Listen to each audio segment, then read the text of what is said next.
Ya estamos, ya vamos a ir empezando. Seguramente por ahí en el transcurso de los primeros minutos se va a ir sumando gente.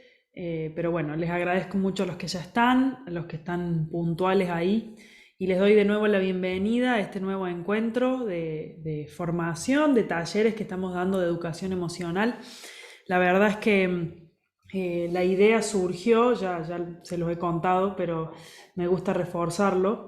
La idea surgió en vista de la necesidad, de la cantidad por ahí de situaciones que estamos viendo, que están llegando al consultorio, de los problemas que estamos viendo en los niños, pero bueno, como siempre decimos los psicólogos, y como ya se deben haber dado cuenta ustedes también, no existe un problema en un niño y en un adolescente que no sea un problema de toda la familia, ¿sí? Muchas veces desde terapias por ahí sistémicas que ven a la familia como un todo completo, no se ve a la persona aislada, siempre se explica cómo cuando hay un problema en uno de los integrantes, en realidad ese integrante es el síntoma o es el que manifiesta síntoma de una enfermedad o de un problema que hay en toda la familia.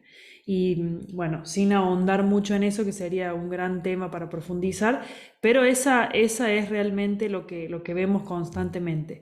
Siempre que hay un problema en un niño, en un adolescente, en uno de mis hijos, que es ahora el rango en el que nos estamos dedicando, en el que nos estamos enfocando, siempre que hay un problema en ellos va a haber un problema que es de todos, ¿sí? Que es de todos. Y muchas veces eh, es como que eso lo sabemos, pero hablando como papás nos cuesta mucho reconocer eso, ¿sí? O lo reconocemos, pero nos cuesta hacernos responsables. Entonces siempre nosotros por ahí hablando con otros colegas, siempre no, la parte más difícil es el trabajo con los papás. Es como que muchas veces te traen al niño, bueno, acá está, acá le doy el problemita, arréglemelo, acá le traigo el aparato roto, acá le traigo la cosa descosida, que no sé cómo arreglarlo, usted que sabe, arréglelo. Y no nos cuesta como papás darnos cuenta de que lo que está sucediendo en mi hijo habla directamente de mí, ¿sí? Y así como somos tan importantes y como somos responsables, no culpables, pero responsables y somos parte de lo que está sucediendo, porque yo siempre digo, todo en una familia que convivimos, que estamos juntos, que compartimos cultura, que compartimos historia, que compartimos valores, que compartimos una vida y un vínculo tan fuerte como es el de la familia, no existe la posibilidad de que lo que yo haga no tenga un efecto sobre el otro, ¿sí? No, no hay posibilidad, sí o sí lo que yo hago, lo que yo siento, lo que me está pasando a mí va a tener un efecto directo sobre mi esposo, va a tener un efecto directo sobre mis hijos, simplemente por el vínculo fuerte que tenemos, ¿sí? Entonces hemos pensado también esta serie de talleres, que digo serie porque recién hablábamos con Jere, lo terminamos armando como un combo que tiene una cosa se relaciona con la otra y va a tomar un sentido. Lo pensamos y lo hacemos en función de eso, de poder dar herramientas a los papás, a los maestros, a los líderes, a todos aquellos que en algún punto trabajen con niños y con adolescentes que estén en contacto con ellos, darles herramientas para poder trabajar estas emociones y estos problemas que están surgiendo en este tiempo y poder llegar a tiempo, ¿sí? Eso es lo que mientras preparaba este taller pensaba, qué bueno llegar a tiempo, qué bueno es poder tener herramientas para responder a la necesidad de los niños, de mis hijos, de mis alumnos, de mis hijos del corazón, a los que yo ayudo, a los que tengo alrededor, herramientas que me ayuden a intervenir a tiempo o a responder a su necesidad, porque también las emociones manifiestan necesidades, manifiestan mensajes que nos están dando, y si yo puedo responder a tiempo, si yo puedo hacer los cambios necesarios a tiempo en mi casa, voy a poder prevenir un montón de trastornos en la adultez que después en la adultez va a ser como mucho más trabajoso y conflictivo para poder revertirlo, ¿sí? Y fíjense, hablando de esto, encontraba leyendo un libro esta estadística que dice numerosas investigaciones muestran que la ansiedad en la infancia y los miedos en la infancia y años jóvenes aumentan el riesgo de posteriores diagnósticos, psicopatologías en la adultez, tales como trastornos de la ansiedad, trastornos de depresión y uso de sustancias, así como disminución de conductas adaptativas en las áreas académicas, con los pares y en las relaciones familiares. Me impactó esa frase y es un poco lo que yo decía recién, ¿no? Cómo el no poder aprender a gestionar estas emociones en la niñez, en la adolescencia, el no aprender a manejarlas, el no aprender a vivirlas, el no aprender a resolver estos problemas y que se conviertan realmente en un problema grave de miedo y de ansiedad, va a tener sí o sí su correlato y su consecuencia en la adultez en otra escala, ¿sí? Entonces, bueno, y va a tener el resultado en otra escala y fíjense cómo ahí, esperen que subo, cómo muestra todas las áreas que puede llegar a afectar estos problemas en la infancia. Va a afectar las áreas tanto de diagnósticos como ansiedad, depresión, problemas con el uso de sustancias, problemas en el área académica, en las áreas relacionales o interpersonales, tanto con los pares, ¿sí? Con los amigos, como en las relaciones interpersonales en la familia.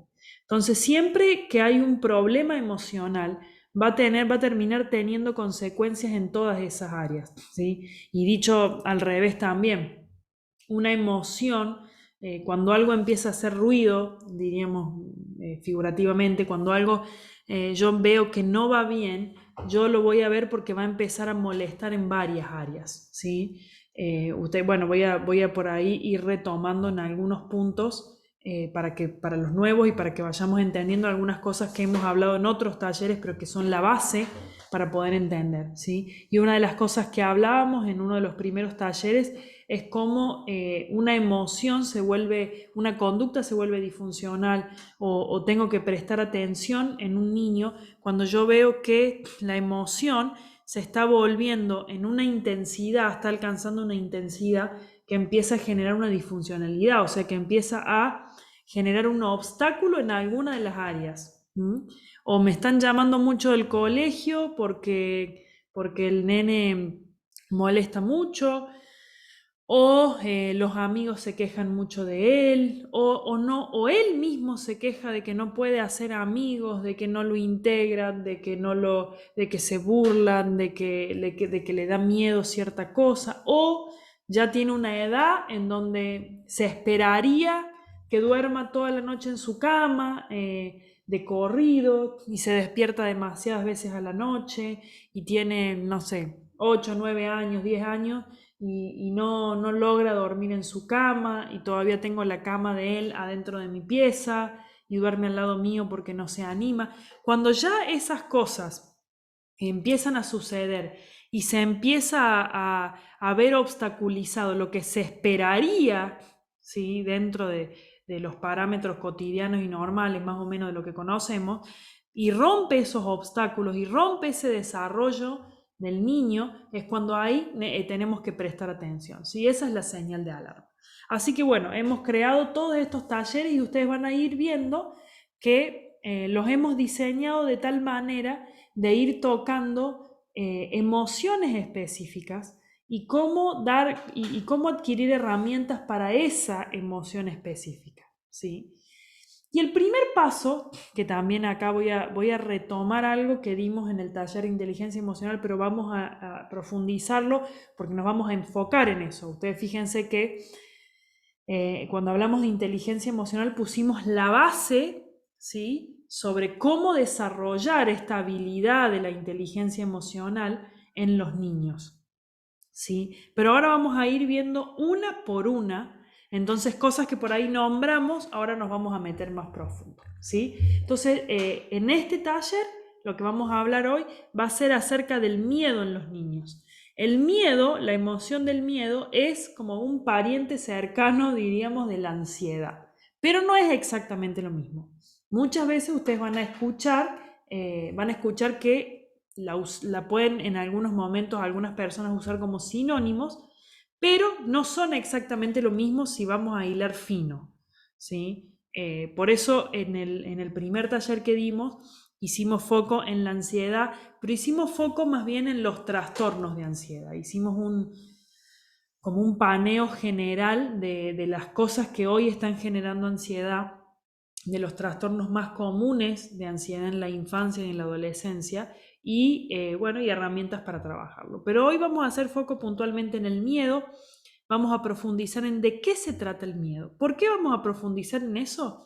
Porque yo no voy a poder psicoeducar o ayudarle a educar el temor a mi hijo o enseñarle sobre el temor a mi hijo si yo primero no lo sé, ¿sí? Entonces muchas veces nosotros queremos ayudar a nuestros hijos en cosas que no tenemos idea. Qué buen síntoma es cuando yo me pongo a investigar de aquello que veo que a mi hijo le cuesta, ¿sí? Una vez escuchaba, creo que Sebastián contaba de un papá que tenía un hijo que le habían diagnosticado una enfermedad y que le habían dicho que no tenía cura, y él, ¿qué hizo? No se quedó con eso y se puso a investigar.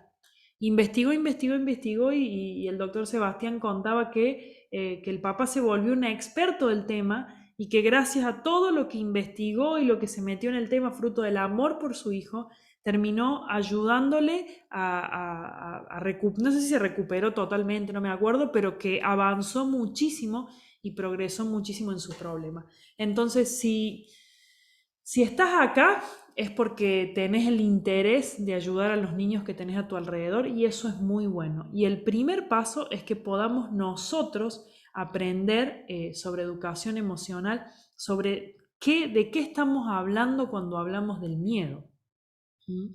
Que es algo que por ahí lo podemos conocer por la sensación que tengo. Todos lo conocemos por la sensación física, porque en algún momento lo sentimos todo el tiempo, pero no, es muy difícil a veces poner en palabras de qué se trata, de dónde viene, por qué se produce. ¿Sí? Entonces es muy importante que nosotros podamos aprender. Hay, como yo decía también la otra vez, muchas veces venimos de culturas familiares en donde no se hablan las cosas, no se habla de lo que nos pasa. Eh, yo me encuentro muchas veces con familias que sucedió una catástrofe, algo, y nunca le dieron una explicación. Los famosos secretos familiares que se llevan a la tumba, que son terribles porque dejan huecos, porque dejan angustias, ¿sí? Cosas sin decir, cosas calladas, y lo que me callé, lo que no dije, lo que me guardé, lo que me escondí, es algo que muchas veces, que la mayoría de las veces no resuelvo, ¿sí? Entonces, para poder resolver, necesito hablar. Y cuando yo hablo lo que siento, estoy pudiendo, en el solo hecho de que yo intente, piensa en esto, si yo tengo que explicarte cómo me siento, para poder decirlo, tengo que ordenarlo en mi mente, ¿sí? Entonces, si yo me siento muy angustiada y vos me preguntas qué me pasa, yo voy a tener que hacer toda una elaboración mental para explicarte cómo me siento y por qué me siento así. Entonces, el hablarlo ya comienza a hacer que yo lo empiece a elaborar y a resolver, porque hay una tremenda tranquilidad y un alivio cuando yo puedo explicar qué es lo que me pasa y por qué me está pasando. Cuando yo puedo identificar eso, ya voy a, ustedes les debe haber pasado, a mí me pasa, yo siempre le digo a mi esposo, cuando uno de mis hijos tiene algún síntoma físico, tiene fiebre o algo, a mí me pone muy ansiosa el no saber qué le está pasando. ¿Sí? O cuando veo algún síntoma raro, este año mi hijo tuvo una enfermedad a principio de año que rara, no grave, pero rara, que yo no había ni escuchado el nombre nunca en la vida, y le aparecieron síntomas en el cuerpo, un sarpullido, por ejemplo, que me descolocó completamente. Entonces eso me disparó una ansiedad tremenda, porque por la incertidumbre, ¿sí?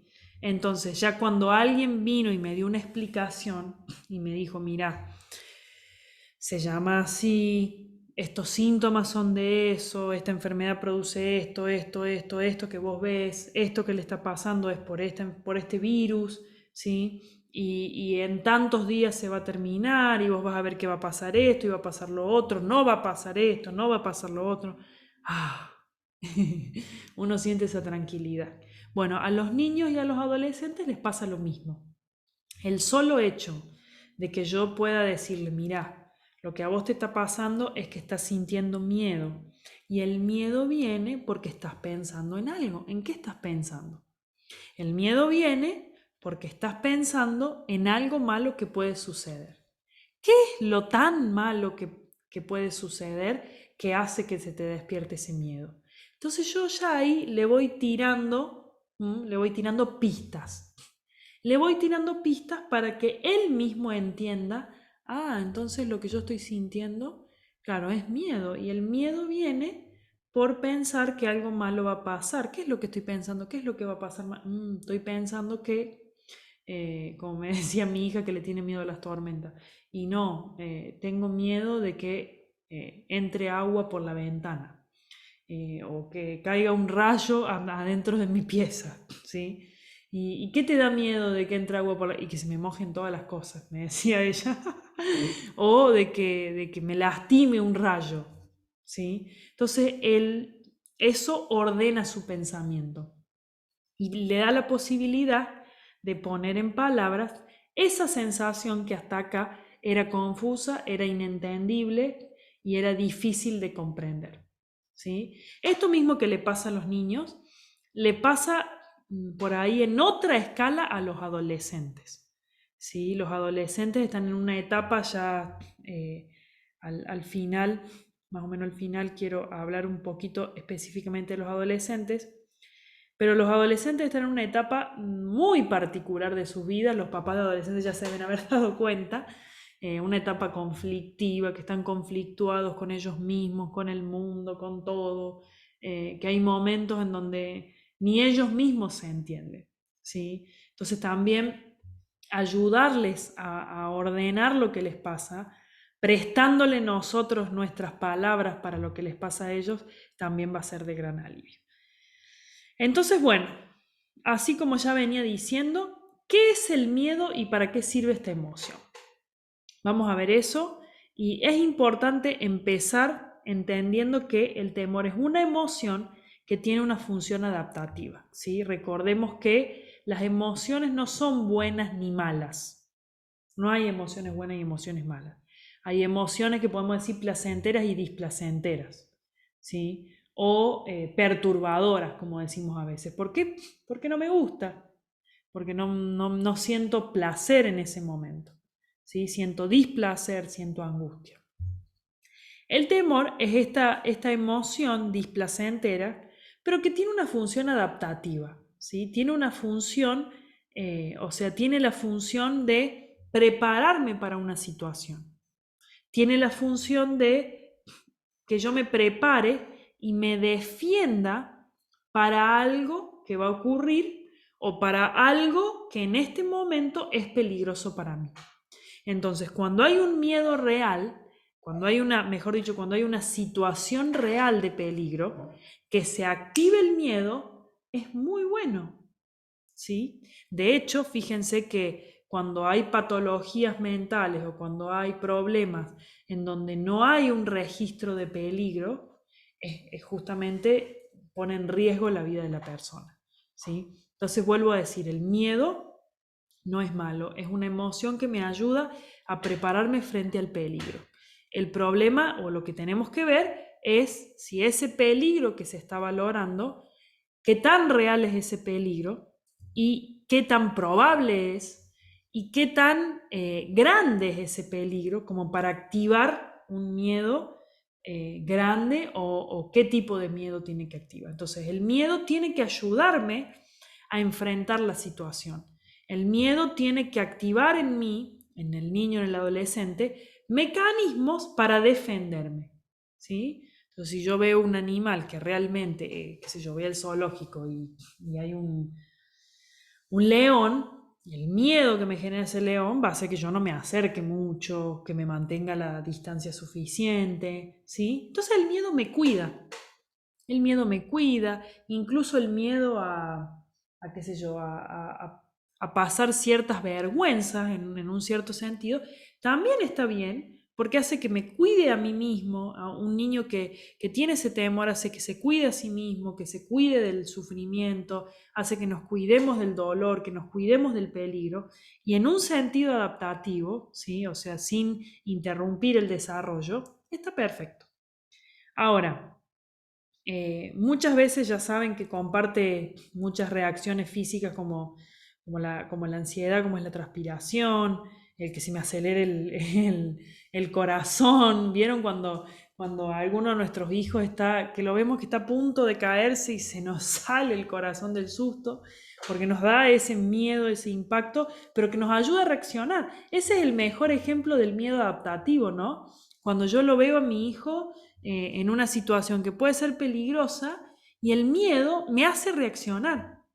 ¿Sí? Yo siempre me acuerdo que una vez que nos fuimos de vacaciones con mi familia y mi mamá era miedosa para los bichos, siempre fue media miedosa para los bichos igual que nosotros. Me acuerdo una vez que estábamos en mi casa y a mí, a mi hermana, a mi mamá, nos daba terror, nos daba un asco tremendo y un miedo de que si había cucarachas que se nos suban, ¿sí? Y siempre me acuerdo como mi mamá, que le tenía miedo y asco a los bichos, a las cucarachas, a las arañas, pero yo siempre la vi que ella, cuando se trataba de defendernos a nosotros, ella siempre reaccionaba.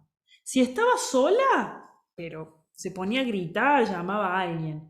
Pero cuando estábamos nosotros, el miedo la hacía reaccionar. Y me acuerdo una vez que nos fuimos de vacaciones, estábamos en un lugar de acá de Córdoba, de la bella ciudad donde vivimos, la provincia, en las montañas. Nos fuimos de vacaciones en las montañas. Y estábamos en una casita en pleno campo, cerca del río, y apareció una araña gigante.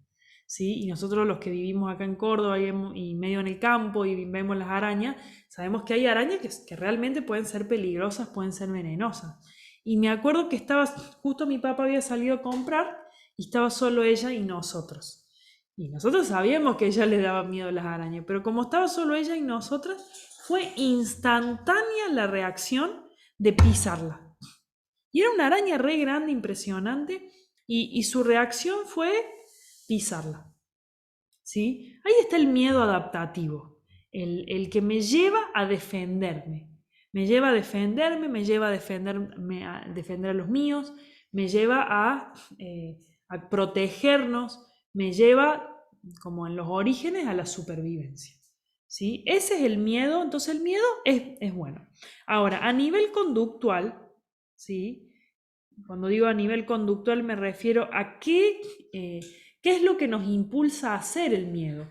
Acuérdense que toda emoción nos impulsa a una acción. Las emociones nos llevan a hacer acciones.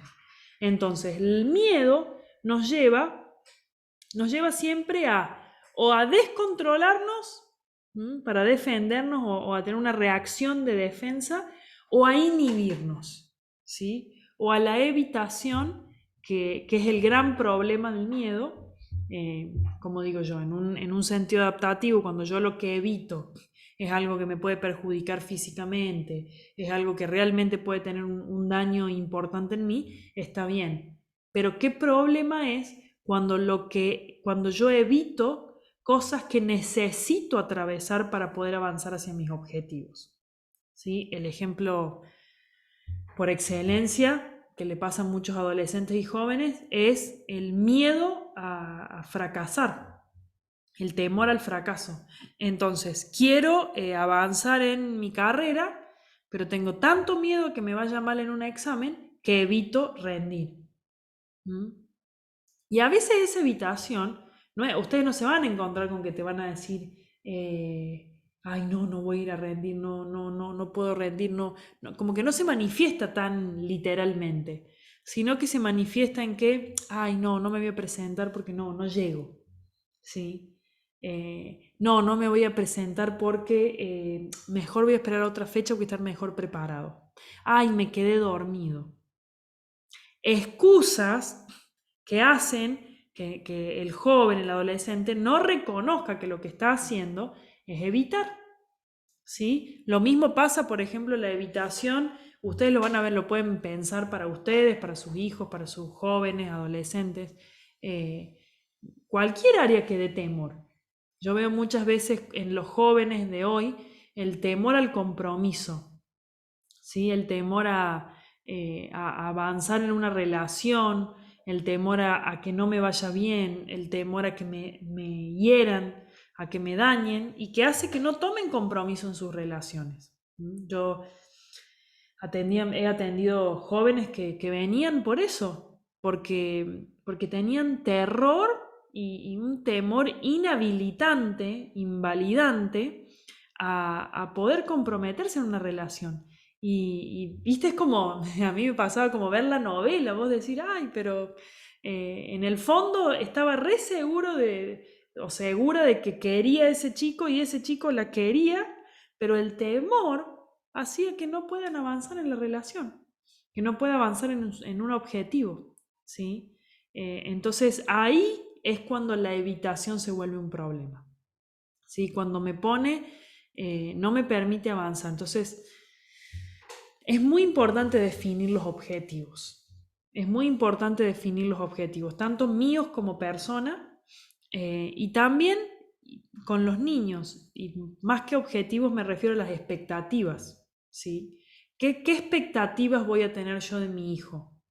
Es muy importante poder tener expectativas realistas de ellos, expectativas que se ajusten a la edad, que se ajusten a lo esperable del momento en el que están, a lo esperable de la situación, del contexto en el que están, pero también que se ajusten a lo que conocemos del niño, ¿sí? Entonces, si yo tengo un niño, conozco un niño, mi alumno, mi hijo, que yo veo que tiene una tendencia al temor más que otros niños, yo tengo que poder ajustar mi expectativa a esa tendencia, ¿sí? Entonces yo siempre digo, por ejemplo, si conozco un adolescente que yo veo que tiene una tendencia a ser más retraído, más introvertido, que le cuesta un poco más socializar con los demás, bueno, yo voy a utilizar herramientas para ayudarle al adolescente a fortalecer esa área,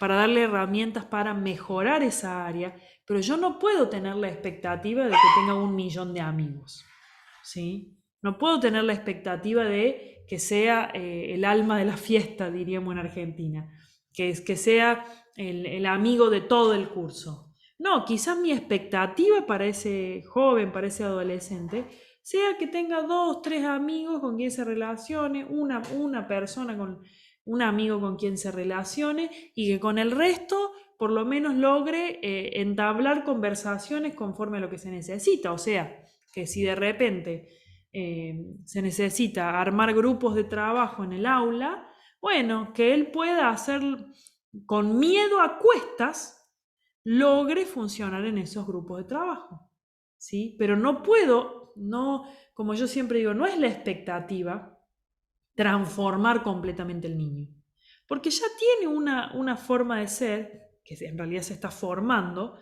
pero siempre va a haber una tendencia o una fortaleza y una debilidad. Entonces yo tengo que poder trabajar conforme a eso, sin negarlo, y ajustando mi expectativa, porque eso es muy importante. Esta emoción, esta es una parte muy importante que yo también la expliqué muy por arriba en el taller anterior, está basada en la creencia, paréntesis, toda emoción está basada en un pensamiento, ¿sí? Acuérdense de eso. Cuando hay una emoción es porque antes hubo un pensamiento, una creencia que produjo esa emoción. Acuérdense del famoso ABC, que deben haber escuchado mucho los que están en el área, que los acontecimientos no son los que producen las emociones, sino la valoración que hacemos de ese acontecimiento, la interpretación que yo hago de ese acontecimiento. El acontecimiento es lo que sucedió y cada uno de nosotros vamos a hacer una interpretación de eso que sucedió. Y conforme esa interpretación va a ser la emoción que se va a disparar. Entonces ustedes pueden pensar como, por ejemplo, hay cosas, por ejemplo, el concepto de muerte. Acá en nuestra cultura, donde yo vivo, el que se te muera alguien cercano es terrible, es súper angustiante, súper doloroso, lo queremos evitar a toda costa. Entonces, la muerte, en mi valoración, lo interpreto como una pérdida, como algo que no voy a volver a tener, que voy a extrañar, como algo feo, como algo doloroso. Pero de repente hay otras culturas en donde morir es, qué sé yo, es pasar a un estado que se anhela, que morir es un honor, que morir es algo deseado. Entonces no cobra no surge la misma emoción de esa valoración. ¿Sí? Quizá también hay una tristeza, pero no en la misma medida en que la hay si para mí es terrible, es el fin del mundo que se me muera mi mamá, por ejemplo.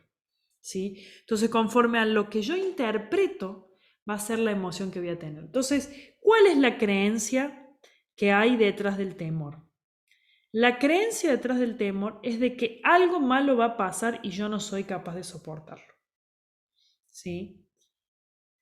Vuelvo a decir porque eso es la base para que entendamos la dinámica del temor. La creencia que hay detrás del temor es el pensar, me estoy anticipando, nunca puedo tener miedo, siempre el miedo es por algo que va a acontecer en el futuro. Siempre está sobre la base de la futurización. Es porque algo malo va a ocurrir y yo no soy capaz de soportarlo. Cuando ese pensamiento está de base, cuando hay esa creencia en mí, se va a activar la emoción del miedo, ¿sí? Ahí también vamos a tener bueno, después yo lo voy a ir tocando como más puntualmente, pero me gusta irme echando las herramientas. Es muy importante también poder considerar, piénsenlo para ustedes mismos primero, qué tan real, mejor dicho, qué tan probable es eso que yo creo que va a ocurrir.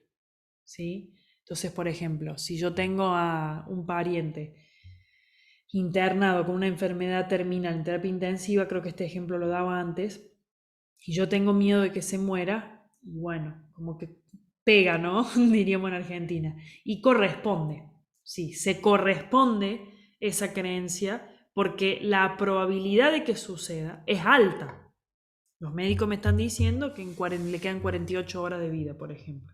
Entonces, claro, la probabilidad, conforme a las pruebas, vayan cazando esas palabritas que les tiro, conforme a las pruebas que yo puedo recabar, que yo puedo juntar, conforme a los hechos que estoy observando, que estoy analizando, ¿sí? Si analizo el estado de salud, lo que me dicen los médicos, que no se despierta, que tiene un diagnóstico, y sí, como que 2 más 2 es 4. Entonces es un miedo que está acorde al peligro, porque, o sea, es acorde con la situación. La valoración, el pensamiento, la valoración es acorde con la situación.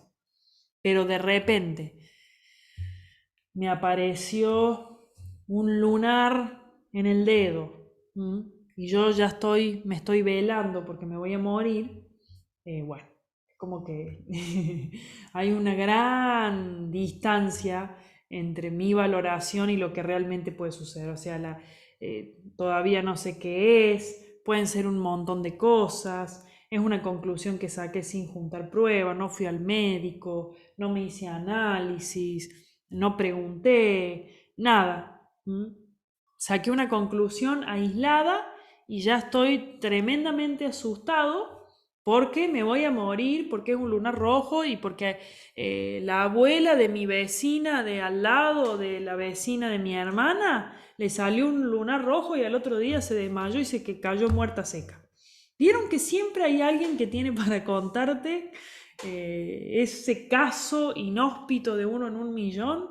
Que justo le pasó el mismo lunar rojo que tenías vos, ¿sí? Entonces esa valoración, ese pensamiento, está muy sacado de contexto, está muy tirado de los pelos, diríamos en Argentina, y es muy poco probable lo que yo estoy pensando, ¿sí? ¿Por qué me gusta también hacer hincapié en esto? Porque en esta etapa de la niñez y de la adolescencia, sobre todo de la niñez, ellos están absorbiendo todo lo que hay en su entorno. Todo, todo, todo, todo. Son, como vieron que siempre dicen, ay, los niños son una esponja. Sí, son una esponja. Todo el tiempo están absorbiendo lo que hay a su alrededor. Están absorbiendo lo que vos decís como maestra, como papá, como líder. Están todo el tiempo atentos a lo que decís, a cómo tratás a los demás, a cómo tratás a tu esposo, a cómo tratás a tu mamá, a las palabras que usás, si usás malas palabras, si sos exagerado, si no sos exagerado, si no decís nada, a tus caras, ¿sí? A tus emociones. Así como los ves, están completamente atentos. Y toda esa información, todo lo que vos le decís, lo que escuchan, el discurso que escuchan, más las experiencias que están viviendo, son lo que le va a dar base a su sistema de valoraciones, ¿sí? Entonces, es muy importante que nosotros entendamos esto y que podamos dar valoraciones correctas a las cosas o valoraciones adecuadas para poder ayudarles a ellos a lo mismo. ¿Mm? Ya ahora vamos a entrar en los factores que producen el miedo, ¿sí? Los factores predisponentes, etiológicos del miedo, y está muy bueno para pensarlo. Yo cuando preparaba el taller me metí muy a fondo con los factores de riesgo y los factores que causan los miedos y las ansiedades más grandes en los niños y en los adolescentes, porque realmente si podemos, como decía al principio, si podemos actuar a tiempo, vamos a poder evitar llegar a los trastornos o llegar a la disfuncionalidad más grave, ¿sí? Entonces es muy importante poder también ir pensando. Díganme si a ustedes no les ha pasado, pero yo me acuerdo de mis maestras de la primaria. Me acuerdo de todas. Me acuerdo de la que me hizo sufrir. Me acuerdo de una que me hizo llorar, que me hizo... me acuerdo de otra que me intimidaba, que me asustaba, que me acuerdo que la llamé a mi mamá para que vaya a hablar con ella porque estaba re asustada, estaba trabada. Entonces, fíjense cómo las cosas que pasan en la niñez después terminan teniendo un efecto y quedan marcadas. Entonces, qué importante que es que nosotros podamos actuar de filtro, ¿sí? Que podamos actuar de filtro. Primero, cuidando yo lo que digo, cuidando yo la manera de valorar que tengo. Si yo por cada vez que mi hijo se enferma hago un tremendo escándalo, mi hijo va a aprender que las enfermedades, que cualquier enfermedad es muy grave. Lo va a vivir con mucha angustia y eso va a despertar mucho miedo, ¿sí?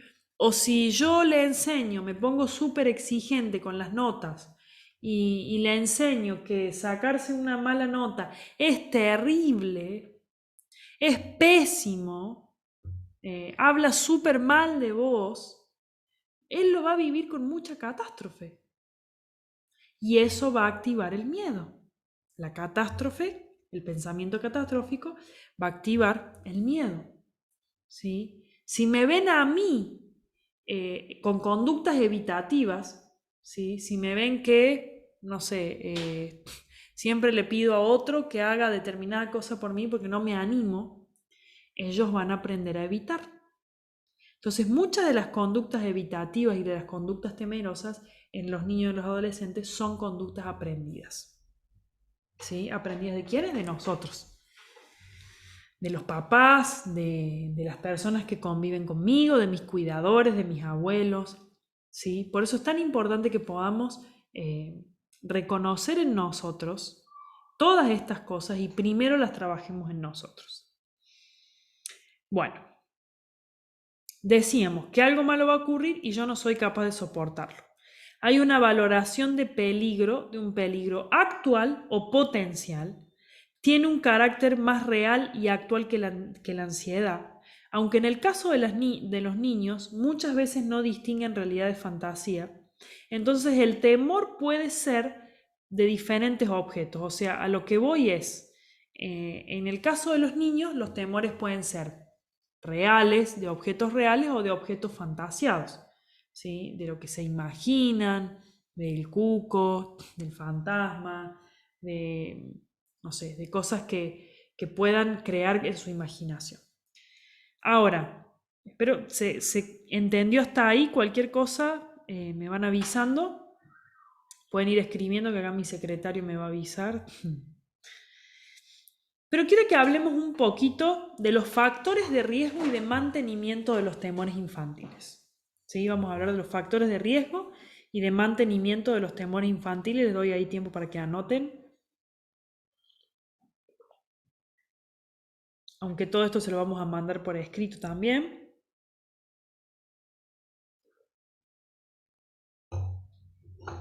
Los factores de riesgo son todos aquellos factores que tienen la potencia o que van a predisponer a que los miedos o los problemas de ansiedad surjan. Pero para que haya un miedo que se sostiene en el tiempo, para que haya un problema permanente en un niño, en un adolescente, hay factores que lo mantienen. ¿Sí? Voy a un punto anterior, que lo voy a tocar un poquito más adelante también. Vieron que siempre la pregunta del millón es ¿cuándo un miedo es normal y cuándo un miedo es patológico? Cuando un miedo, bueno, lo podemos esperar, y cuando el miedo ya se vuelve un problema que necesita de una intervención profesional. A eso le decimos patológico, como más de tipo grave, digamos, ¿sí? Esa es una pregunta frecuente. Bueno, en la infancia los temores son muy comunes, los miedos son comunes y hay temores que le decimos evolutivos, o mejor dicho, sí, son temores evolutivos, son temores adaptativos y son temores transitorios. Esa es la característica de los temores en la infancia, de los temores más comunes, y que tienen la característica, como decía recién, de que con el tiempo se van a ir solitos. Ejemplo, miedo a la oscuridad, muy común. Muy común entre los 5, 6, empieza un poquito antes también. Me da miedo, bueno, eso lo tengo que llevar. No, es esperable. Yo le dejo, por ejemplo, a mis hijos que no les gusta dormir a oscuras, a una, al otro sí, le dejo la luz prendida al baño, ¿sí? Entonces hay apenas una luz como para que no, para que algo se vislumbre. Normal. Pasa el tiempo, lo esperable es que pasen los años, ya cuando sea un poco más grandecito, pueda conceptualizar otras cosas, desarrolle otro tipo de análisis en su mente, se desarrolla en otras áreas, se le va a pasar. ¿Sí? Miren, estos temores, que son parte del desarrollo evolutivo, son muy comunes y les voy a nombrar algunos de los más comunes. Fíjense, los miedos comunes a lo largo del desarrollo, y les estoy hablando de investigaciones que han hecho y que incluyen muchas culturas, no solamente la nuestra. Han encontrado miedos comunes en el desarrollo como el miedo a la separación de los padres o de los cuidadores, miedo a ir a la escuela, terrores nocturnos, miedo a no poder respirar entre los 7 y los 17 años, miedo a que me pise un auto, miedo a enfermedades, miedo al médico, a la muerte de personas cercanas, etc. Esos son miedos esperables, ¿sí? Y en la actualidad han aparecido como algunos miedos nuevos conforme al momento social en el que estamos. Han aparecido otros temores, como por ejemplo el miedo a la burla de los compañeros, el miedo al bullying en la escuela, el miedo a no poder encajar. Estos últimos miedos que les estoy diciendo, que ya también me voy a detener en eso, es muy común en los adolescentes. El miedo a no encajar, el miedo al abuso sexual. Cuando leí esto me impactó que las investigaciones arrojan que en la actualidad hay mucho miedo al abuso sexual. Qué tremendo esto.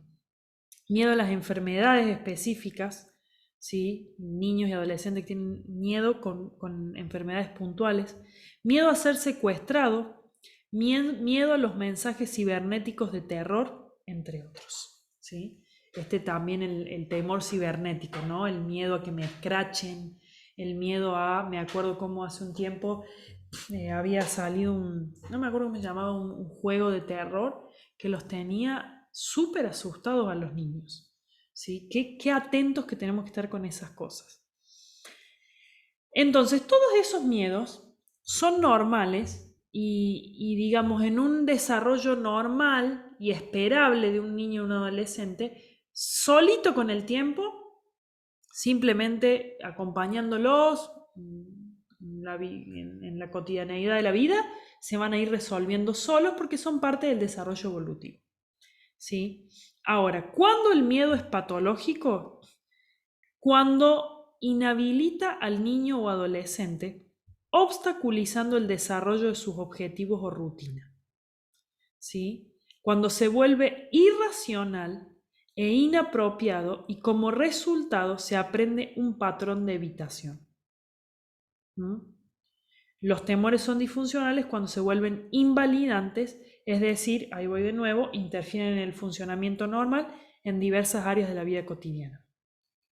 Graben esas palabras.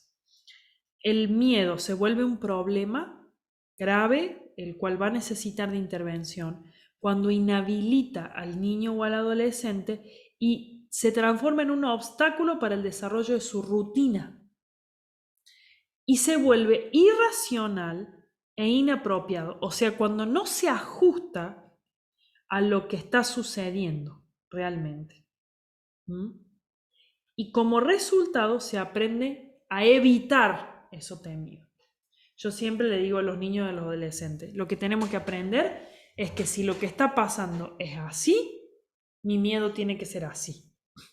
Si lo que está pasando es así, mi miedo tiene que ser así. Pero si lo que está pasando es así, mi miedo tiene que ser así. No es que no tengo que tener nunca más miedo y vos sos el superhéroe valiente y nunca nada te va a suceder, nadie... No, no es eso. Bueno, tengo la prueba, me da miedo. Bueno, sí, es normal que tengas miedo. Que te duela la panza porque estás nervioso. Pero vas a ver que mañana, después de hacer la prueba y después que pase, te vas a sentir mejor. Te va a molestar un poco la panza y te vas a sentir un poco nervioso cuando empieces, pero ya cuando la hagas te vas a olvidar y se te va a pasar. ¿Sí? Ahora, cuando yo veo que el niño tiene miedo, pero eso no lo obstaculiza, está perfecto. ¿Sí? Ahí es cuando yo digo tenemos que ajustar nuestras expectativas. Yo el otro día veía una nena que, que tiene una tendencia más a la timidez, al temor, y le tocaba hablar en su aula. Le tocaba, cada uno tenía que hacer una una intervención cortita con la maestra que le había pedido una tarea y cada uno tenía que contar lo que había llevado, lo que había investigado. Entonces yo la observaba a esta nena como le daba miedo, pero cuando le tocó su turno, yo que estaba cerquita observando la situación, ella agarró lo que tenía que presentar. Ay, yo la vi que respiró profundo y habló y lo dijo. Y lo dijo cortito, conciso, bien memorizado como lo tenía y listo. Y otros nenes, que por ahí no tienen la personalidad de esta nena, fueron más largos, más... Pero eso fue funcional o disfuncional. Le dejo ahí para que piense. A ver quién responde. ¿Fue funcional o fue disfuncional? ¿Eso estuvo acorde o no estuvo acorde? ¿Es para preocuparse o no es para preocuparse? No es para preocuparse. Es funcional. ¿Por qué? Porque el miedo no la invalidó. Ella logró hacer lo que tenía que hacer. Ahora, si hubiera habido ahí, no sé, que su cuidador o su maestro hubiera sido más exigente, se podría haber enojado que no. Y lo digo porque lo he visto. Que vos tenés que hablar más y tenés que hablar más fuerte y tenés que hacer esto y tenés que hacer lo otro. Entonces cargamos al niño de demandas que son nuestras y de expectativas que son nuestras y muchas veces de frustraciones nuestras que queremos que ellos rediman, que queremos que ellos logren y brillen en cosas porque nosotros no pudimos. Y no es justo eso para los niños, no es justo para los adolescentes. Una cosa que ya también lo debo haber nombrado, pero eh, muchas veces me encuentro con adolescentes que se quejan de la comparación y que vienen y me dicen, no, porque mi mamá me dice que yo tengo que ser como la hija de la Pepita Flores, de la amiga de ella, que le va de 10 en la escuela y que la acompaña a todos lados y que canta en el coro y que... Y no, no, no, ellos no son así. ¿Mm? Entonces, muchas veces lo que pasan los adolescentes es que cuando no pueden cumplir con esas expectativas y demandas exigentes mías, entonces, bueno, se sienten tan rechazados que buscan identidad en lo contrario, ¿sí? Entonces buscan identidad, como no puedo darte el gusto de lo rechazado que me siento, voy a hacer lo opuesto, ¿sí? Entonces voy a resaltar en lo malo, aunque sea, pero ellos necesitan de nuestra afirmación. Entonces es muy importante por eso poder tener claro este punto, ¿sí? De cuándo es algo para prestarle atención, patológico, grave, para intervenir, lo que sea, y cuándo es esperable, ¿sí? La otra vez hablaba también con una mamá que estaba preocupada por su hija porque es muy ansiosa, porque es muy temerosa y bueno, y dice yo me doy cuenta que tiene mucho miedo y se aísla. Ay, bueno, yo digo, acá estamos hasta las manos. Le digo, ah, bueno, y se aísla y le digo, ¿y qué no juega no sale de tu casa? No, no, sí, sí, sale. Ah, ¿y qué? No, sí, sí, baja y juega con las amiguitas de abajo. Ah, bueno, le digo. No, dice, pero también a veces tiene problemas para dormir y le cuesta mucho dormir. Ah, bueno, pero le digo, no, no, esta adolescente no duerme nunca, no duerme ninguna noche. No, le pasa cada tanto.